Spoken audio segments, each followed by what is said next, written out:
And that used to then fill up all the hotels. All the eateries are full, all the entertainment areas are full, and people used to make money. But over time, I think either insecurity and then lack of developing new infrastructures. I mean, if you remember the days of Florida, for example, people used to flock Florida by the beach and really just enjoy an evening of entertainment, and that used to bring money. The sailors, the tourists, the sailors used to dock there and go to all the nightclubs there and spend money. And that meant the economy was very robust. Over time, that has faded off. Whether it's because of the insecurity that arose from the terrorist attacks and then all these travel advisories, that is something that we ought to quickly change.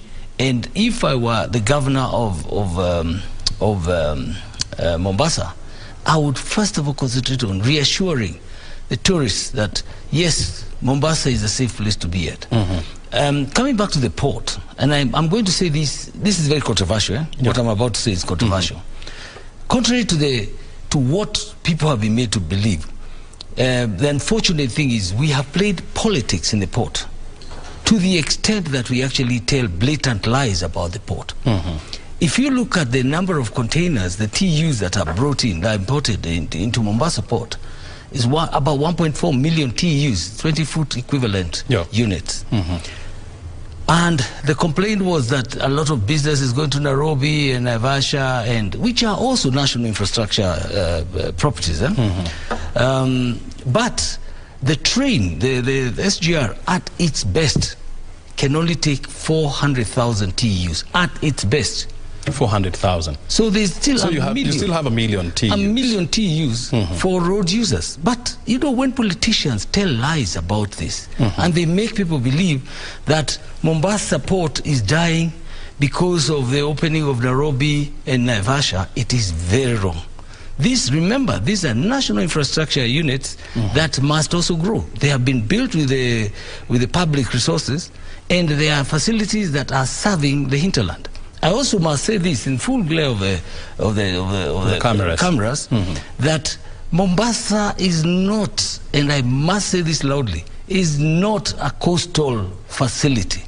It's not a Mombasa County facility. It's a regional facility. And it is important for us to appreciate the strategic importance of the port to the region, to the extent that we should not trivialize it, to say that, you know, it's an asset of Mombasa, it must benefit. It is a regional asset. And we cannot, we have charters and agreements that we signed with the regional countries, Rwanda, South Sudan, Uganda, and all they are dependent on that port.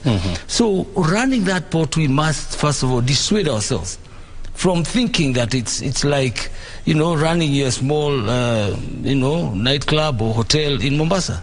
This has far more important use for the region than we care to understand. So it is important that even as Governor Abdul Samad takes over, to appreciate the regional importance of that infrastructure and to play out the way it should be played out.